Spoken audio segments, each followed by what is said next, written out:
This episode is sponsored by Squarespace. So, I'm doing Christmas shopping, Kat. I need to know what you want for Christmas, alright? Nothing weird, nothing freaky, okay? Just something normal. A tin of sardines. Yeah, but you're only saying that because you saw me bring in a tin of sardines. But you really want a tin of sardines for Christmas. I need it. I need it for the video. You can't have this tin of sardines. That's all you want for Christmas. Well, it's not Christmas yet, is it?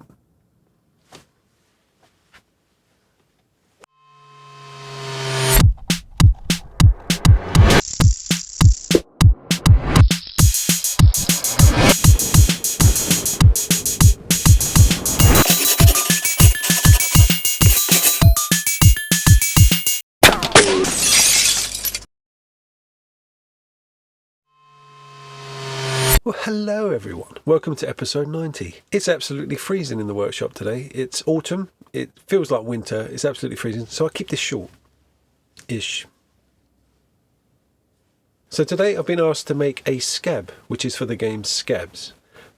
Now, if you have no idea what I'm talking about, that's kind of understandable. SCABZ is a new tabletop game made by the creator of Tonks, Ben Apocrypha Now, who also made Bangarang with me, if you remember that, and Turnip 28 Max Fitzgerald. It's a very posh name. Their power combined created a game called SCABZ, which is, as far as I know, is about a load of tins of sardines that fight each other.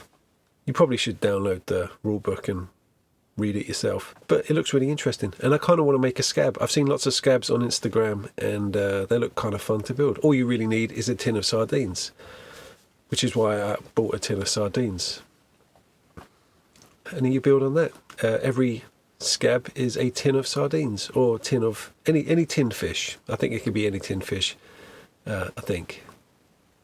Don't quote me on that. So that's what I'm going to do today. A bit of old scratch building, a bit of trash bashing, and let's see what little boat I can make. I've never made a boat before, so it might be kind of interesting. I've certainly never made a boat full of meat, fish, out of a tin of sardines. And that's about it. I guess I should eat a tin of sardines.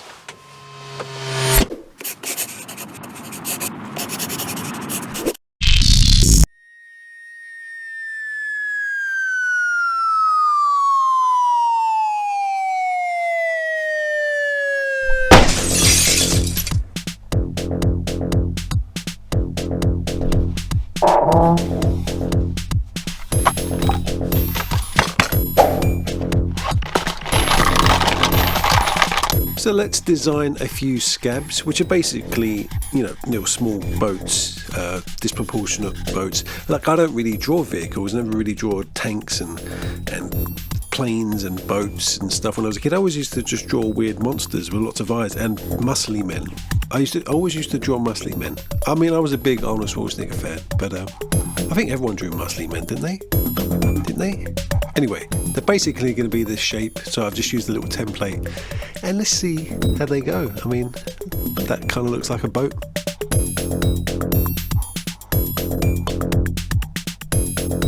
So before designing a scab, I should probably figure out what a scab is. Now, a scab is a boat that's a sentient battleship boat thing with meaty filling.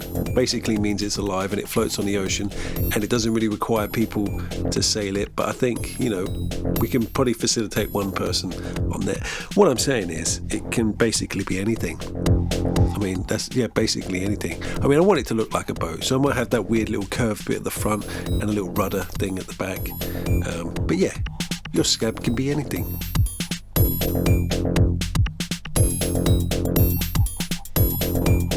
Looking over the rules here, I mean, what it does need, it needs to be 28mm scale, and it needs broadside cannons, which are those rows of cannons along the sides of boats, because that's part of the game. You shoot people with those cannons, that's how the game works. But other than that, I mean, I'm kind of free to do what I want. I mean, it's going to be, let's be honest, it's going to be crusty. It is a boat, but I'm quite liking the idea of roof tiles and wood planks, and I don't know, a bit more fantasy. I don't really get to go very fantasy-ish, so maybe the one in the middle. I'm not sure yet. So there we go. That is my attempt at drawing some boats. I don't really draw boats. I think they look okay. Good enough for scabs. You know, they can basically be anything. I'm thinking the one in the middle there with the little string of lights going across. I mean, I could use real fairy lights. It is nearly Christmas and they are selling fairy lights in the pound shop. So I'm thinking maybe this one. But let's see, you know, easier said than done. Let's just go and do it, I suppose. So this video is sponsored by Squarespace. Now, Squarespace is a website where you go to make websites. Now, if you have no idea how to make a website, you don't know how to do with a HTML, is it HTML? I'm not sure. And you just want to make a website about things like, you know, like a pickle website, for example. Like, yeah, like that, like pickle perfection. That's it, Bill. Click there. If you just want to make a website that's quick and easy and clean and nicely designed, then go to Squarespace. I made this website in like, you know, it must have been like 0.5 seconds. Maybe a little bit longer, I'm not sure, but it was really easy and it looks pretty good. And I will add stuff to it at some point. But yeah, if you want to make your own website, there's a sale going on at Squarespace. There's a little link down below. Go and have a look.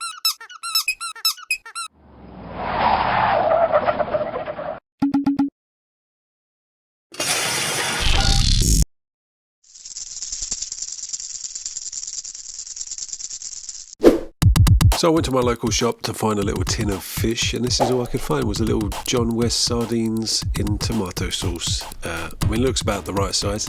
I gotta eat it. I don't really like wasting food. I don't really eat tin fish because it looks so appetizing. I mean, look at that. I'm sure it would taste fine. Let's just eat it, shall we?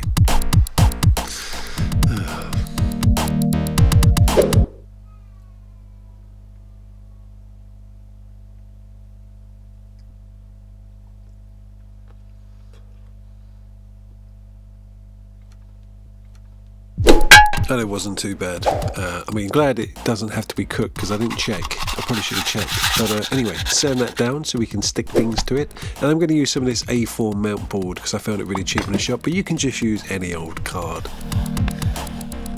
Always cut the card 4 times for a nice clean cut. But if you just want to score it like I do here, you just cut it twice. I think that's how the math works. I mean, that works. So what I'm doing is I'm basically going to try and make the front of the boat look more like a boat. I want it to come to a point, you know, to raise up. I don't really want it to look like a tin of sardines. I know that's the whole point, is it's supposed to look like a tin of sardines, but I guess you can do whatever you like. And I want to make a cute little boat. So I'm going to use a little bit of masking tape. Oh, there's a little spider there. Hello, mate. Off you go. No, I mean, it's not safe here. Off you go. Go! We're going to use a little bit of masking tape just to reinforce that little bend there because I think I scored it a little bit too well. And a little bit of hot glue because, you know, no one's going to see any of this. Well, apart from the tens of people watching this video right now. But you know what I mean.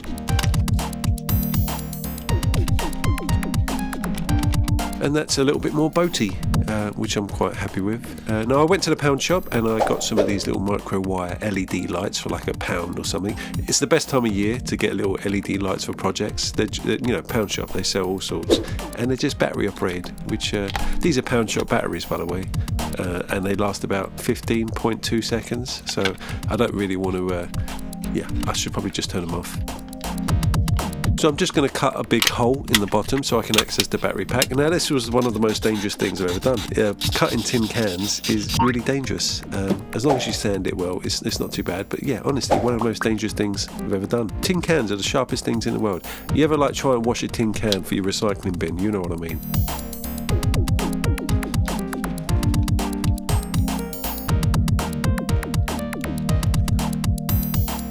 So using lollipop sticks, I'm going to make like a little bit of a structure to hold it in place.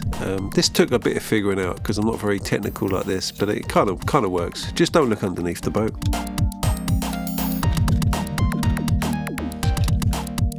Whoa, turn it off, Bill. I'm not made of batteries. All right, thanks.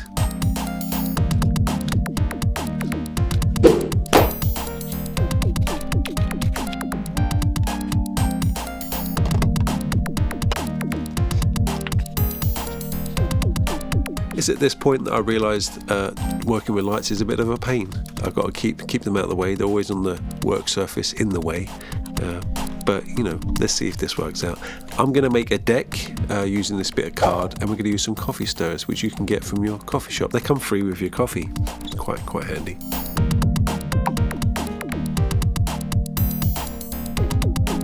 Always enjoy laying a little bits of plank down. It's fun. It looks tedious, but it's not actually. You find it quite fun and relaxing.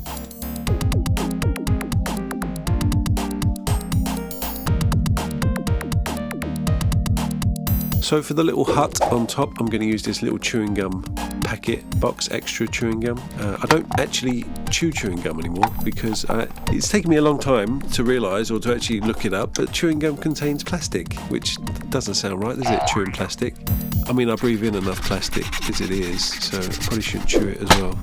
Definitely don't swallow chewing gum. I did that when I was a kid, and I pooped out a big lump of chewing gum. I don't know why I'm telling you that, I'm oversharing, but this is a Monopoly house. Now I want a little rectangular shape thing, and the only thing I had in my bits box was this little Monopoly. I think it's the hotel. Now I just need little rectangle things for the window, little frames basically. These Monopoly houses are pretty hard to, I'm just going to use a Dremel, okay. These Monopoly houses are built to last. No pun intended. I want light to shine through this plastic container, so I'm going to sand it inside so it diffuses the light a little bit. It looks a little bit more atmospheric. And so these things stick well, I'm going to burn them with a little flambe torch, or any flame really. Any plastic you think's not going to stick, use a bit of flame on it and it kind of tends to work.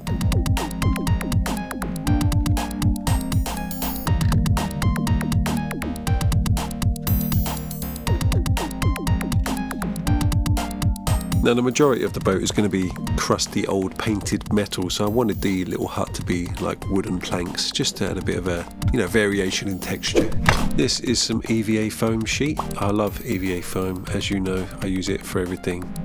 Basically we're going to use this to make little strips of metal. We'll add some rivets later to obviously sell the fact that it's metal.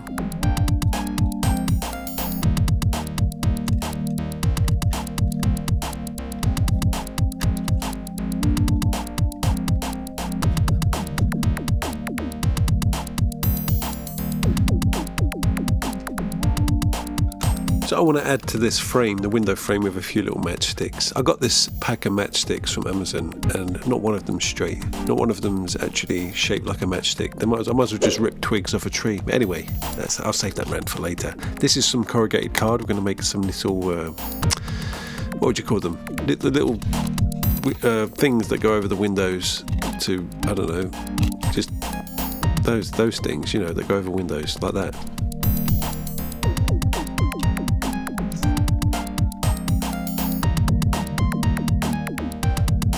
And there we go, that's one window done.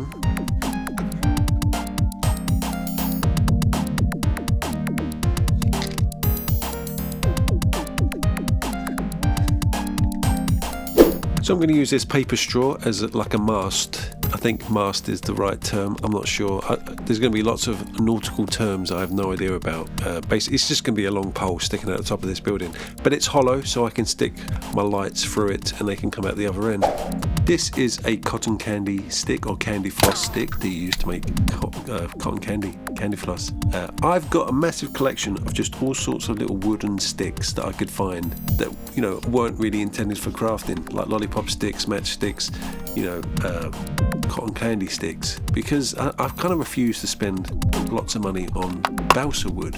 I mean, balsa wood's easy to use, it's soft, but it's bloody expensive, and it all looks like wood at the end of the day.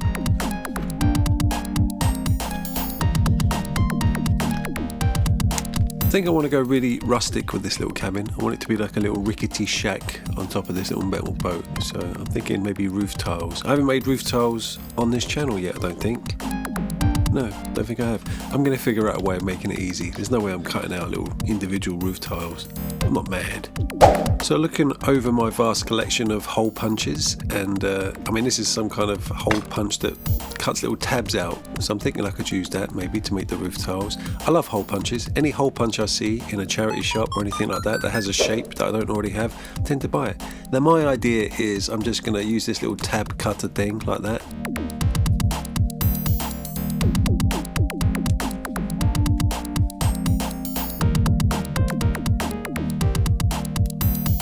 Now the thinking is, if I have enough of these with little tabs cut out of them, I can just layer them up on top of each other and it should look like rows of roof tiles. So when laying roof tiles, you want to start at the bottom and work your way up so they layer on top of each other. I mean, I'm not sure if that's how it works in real roofs on real houses, but you know, for little small miniature nerdy houses like this, then start from the bottom. And I'm quite happy with that, relatively easy roof tiles. So let's deal with these lights. I'm going to thread most of them through this straw so they come out the top, and I'm going to keep some of them inside the cabin to light the cabin up from inside.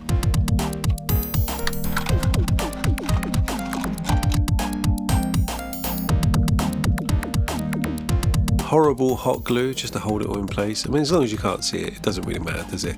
Now, these lights work pretty well. That looks pretty good. Now I want to make a little mast, not a mast, because I've already said mast. What's the thing at the front of the boat?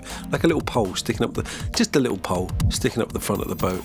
I don't know what that's called. We're going to use this old paintbrush that's absolutely good for nothing, and an old pen.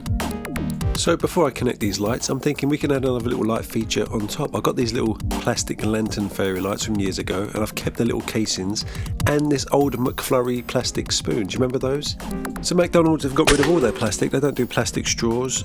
Happy Meal toys are made out of card. They're really rubbish. Like if my kid goes to McDonald's, he'd always pick the book, which I suppose is a good thing, but I don't think that was McDonald's intentions. It's not the environment. They just want to save some money. Same thing with Apple. When Apple sends you a new phone, there's no charger in it. It's because they want to reduce the weight for delivery costs for the environment. It's because they don't want to spend any money on a charger. Back to the video, Bill, back to the video. These fairy lights are too far apart from each other to look like scowled fairy lights, you know, so I'm kind of twisting them around this Christmas wire. Generic holiday wire, so they kind of look like that. It makes them look a little bit more like fairy lights for 28mm scale. And I think with that, that's all the lighting stuff done for this build. Now we can just glue it all in place. There's a massive relief because I hated having all these little wires everywhere. Now we can just start sticking crap to it. I just want to give it a little quick test in the dark. Yeah, the lights work. But we're not made of batteries. Turn them off, Bill. Hello again. Me again, Bill again. I'd just like to interrupt my own video to remind you to like and subscribe and comment and all that stuff. YouTube's been a bit funny lately. Even people subscribe to my channel don't get to see my channels come up on their feed, which is... I don't know what that's about. I think YouTube's got it in for me. Probably click the bell notification, just in case. I've had lots of people comment and, you know, tell me that they haven't seen any of my videos pop up on their feed for months, and it's like, well, I've been doing it. I've been making videos. I've been working non-stop on videos. So if you haven't seen any of my recent videos, then go back and check the channel. I don't know what's going on. Maybe it's the end of Bill Making Stuff. Who knows? And I was also thinking these parts of my video where I kind of interrupt and tell you to subscribe, and that maybe it could be a good little point for me to start a discussion that you could discuss in the comments down below. I can hear a bird walking on the roof, really loud. So the topic of discussion today is, should I make content more suitable for the masses? Should I make stuff that's more trendy, that would trend, so my channel can grow just a little bit? I want it to grow a little bit because it's a bit stagnant. I know I have a bunch of loyal viewers that watch it every week, and I appreciate it. I've got my patrons who keep the channel going, but it's nice to grow. It's nice to feel like you're achieving something. Should I stick my face in thumbnails? Should I jump on the trending bandwagon and make stuff that's a bit more, that has wider appeal? Or should I just keep making this weird stuff? That's the topic of discussion. So I want you to go down below, comment, let me know what you think. And if you really do like this channel, consider becoming a patron. I'm going to stick a little link up there somewhere, and it's basically a couple of quid a month just to keep the channel going, just to keep the lights on. I do have a lot of lights, so you know I need a few patrons for that, but it makes it look nice. Anyway, that's the topic of discussion. Get down to the comment section and comment, and back to making a tiny little boat. No, there's none left. I ate it, sorry.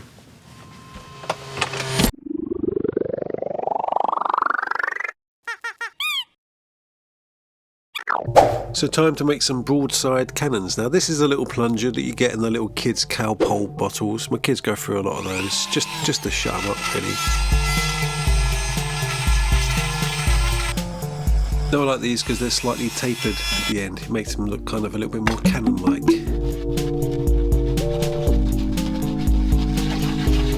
These are little pieces from a little slidey puzzle thing. I think I got them from the pound shop, like about 10 in a pack. I think they're for like kids' party bags and things. But I'm going to use them for little windows for my cannons.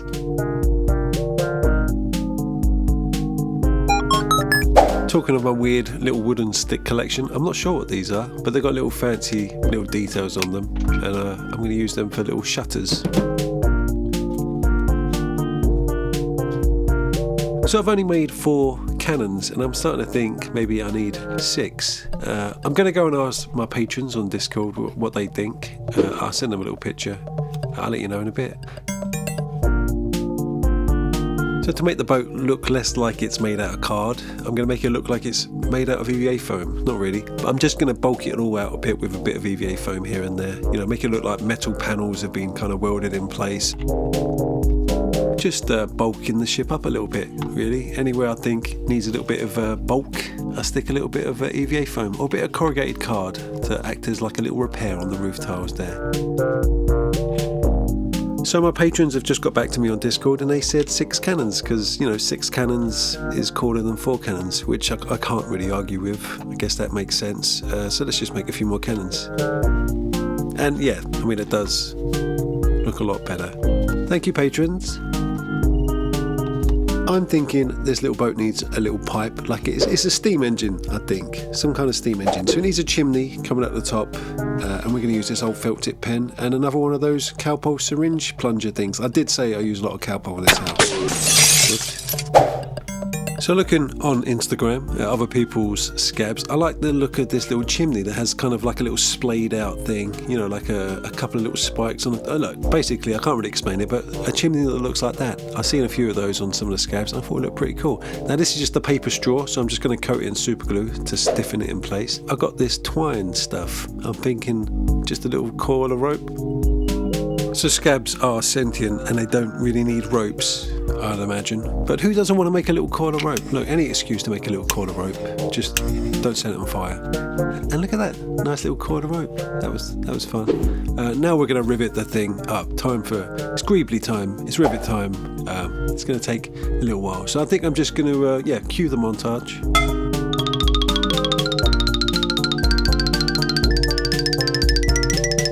Rivet montage, tick that off my list.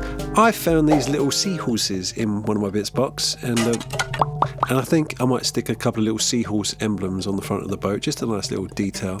I was also thinking this ship probably needs an anchor. I've never really built an anchor. It'd be quite nice to make an anchor. I looked through my bits box and I found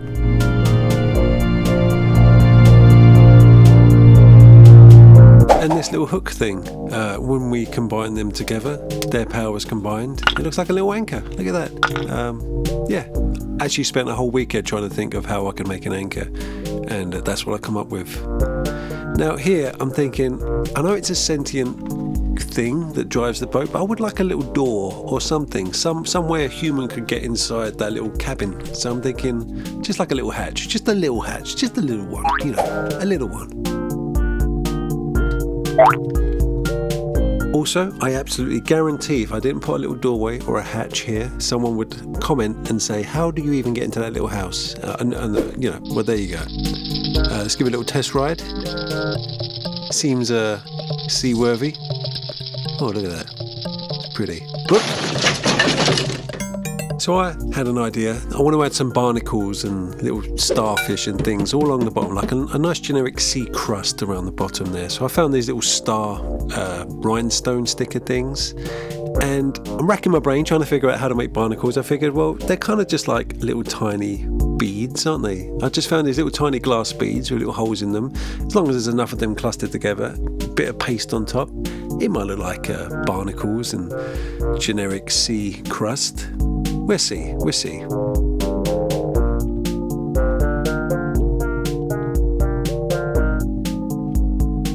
mean, and there we go. That was a pain. Hopefully it works. Now we're going to use some of this instant filler that I used in the last episode to just texture up the whole thing. Even the non-rusty, crusty bits of metal, I want it to be textured like pitted iron. So I'm mixing a bit of sand, a bit of baking powder, a bit of water, a bit of PVA glue. Basically like a crusted plus. I'm just going to dab it over the whole thing. I probably shouldn't dab it over the whole thing, but I probably will because it's like a compulsion. And this is the point where I should be telling myself to stop, but I just can't stop. That's too much. I'm sure it'll be fine.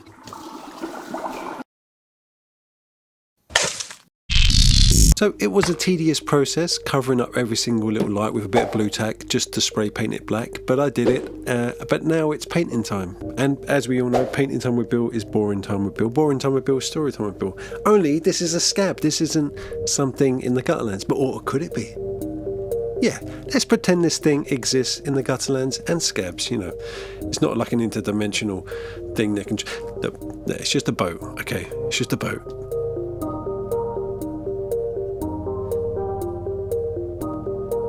So Captain Charon is Respite's kind of only explorer / sailor in the whole town, really. She's the person that goes off exploring the oceans, trying to find new lands and things like that. And she often comes back with little stories of ghost ships.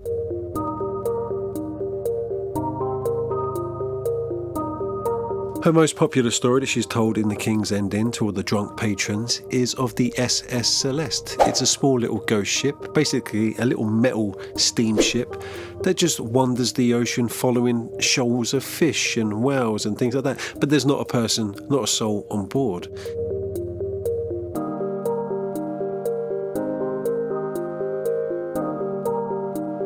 Many times Captain Charon has tried to pursue the ship to see if there is anyone living on board or if it's controlled by some AI or something like that. And whenever she gets anywhere near it, it kind of turns a bit animal-like and would flee towards the giant Tiamat, the giant jellyfish that lives in the ocean.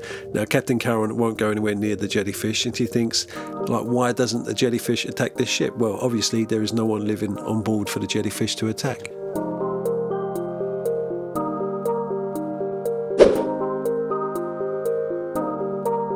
Still to this day, Captain Charon can see the little beacon light on top of the ship and the fairy lights and the lit up cabin from a distance, anywhere near the Tiamat, the giant jellyfish, and she just tends to stay away. She sees it as like a little beacon, a little warning marker basically indicating where the giant Tiamat is.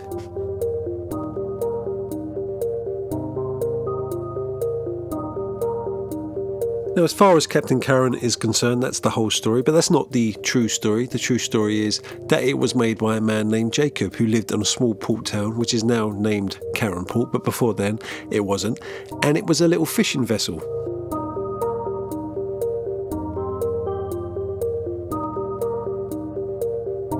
Now, this man Jacob wanted to create a fishing boat that could find the fish for him, could basically sail towards any shoals of fish or whales or anything that could basically be eaten, and he had this idea.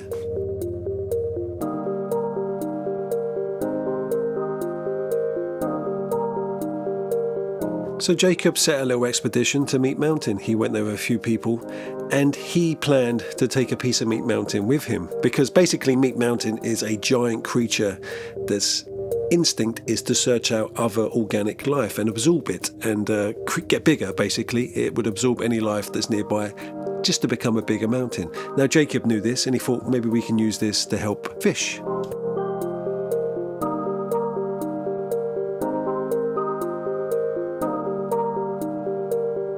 So any piece of Meat Mountain that's been removed still functions the same way it would if it was attached. It searches for biomass, biological material. Now this man Jacob, he thought, we'll pack this biomass inside a metal case, give it control of the ship, and this ship will kind of veer and sail towards shoals of fish, anything that was alive under the sea.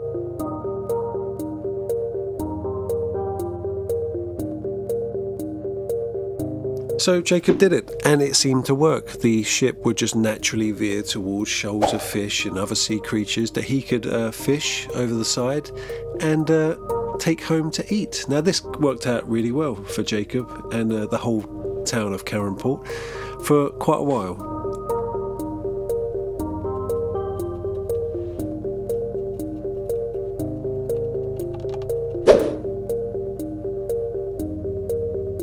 Now, as people tend to do, they overfished the area surrounding Charon Port, and they needed to find new sources of fish. and seafood. So they kind of went off a bit further, and the closer they got to the crooked strait, the ship started veering off into one particular direction, and it wouldn't turn around. It just kept going and kept going and kept going. There was obviously a giant big fish there, or a giant shoulder fish. So Jacob thought, well, you know, here we go, more fish.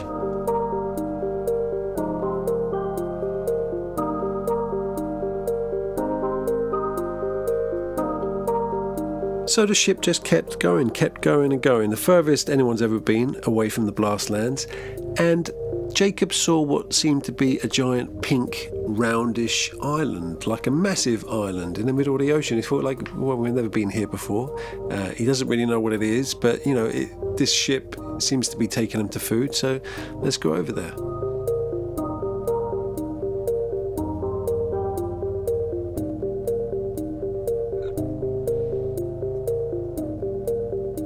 As the boat got closer and closer, this island got bigger and bigger. It was a giant pink blobby island that was basically from horizon to horizon, and Jacob just couldn't really figure out what it was until the tentacles started raising out of the water.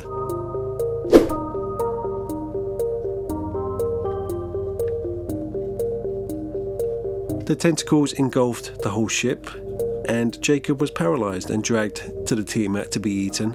The ship was still intact, still sailing towards the Tiamat, and the Tiamat just couldn't really get to the meat inside. It was basically like a tin of fish to the Tiamat. It couldn't figure out a way of getting in, so it kind of left it alone.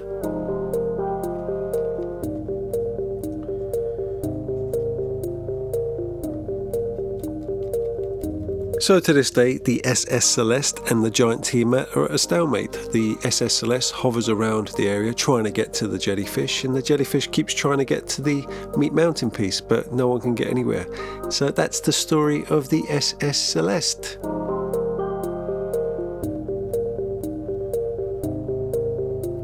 So I think that lore kind of incorporates with the SCABZ lore, you know, with the sentient meat ship controlling itself, and I've somehow merged it into the Gutterlands. You're welcome. Hope you enjoyed Story Time with Bill, and I think that's about it for the painting. I think it's time for glamour shots. Yeah, right about now. And there we go. Here is my scab. I think it's quite nice. I went a bit crazy with the crust, I'm going to be honest, but it looks, you know, it kind of suits a scab.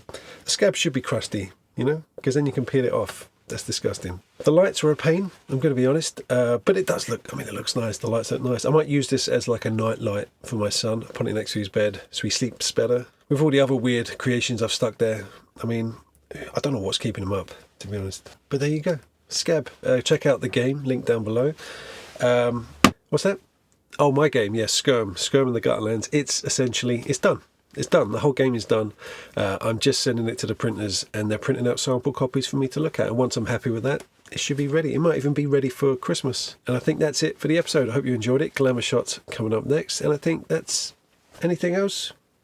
You want a tin of sardines? Yeah, well, wait for Christmas. Be a good boy or girl or cat thing, and maybe you'll get one for Christmas. Join Patreon, please. I need to buy another tin of sardines. See you next time.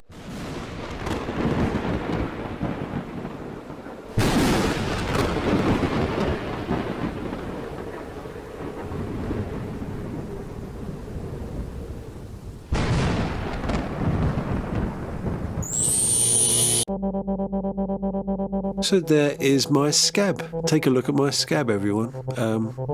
I think it was quite a nice little refreshing build, this. I haven't really made a little ship before. It was quite fun to do. I think you should go and try it yourself. If you'd like to try the game SCABZ, there's a link down below. And I think all that's left is for me to thank my patrons. My patrons, thank you patrons. You're the only reason this channel keeps going. I really appreciate it. And thank you for telling me to make 6 cannons rather than 4, because I think that was the right call, even though I did have to spend a whole afternoon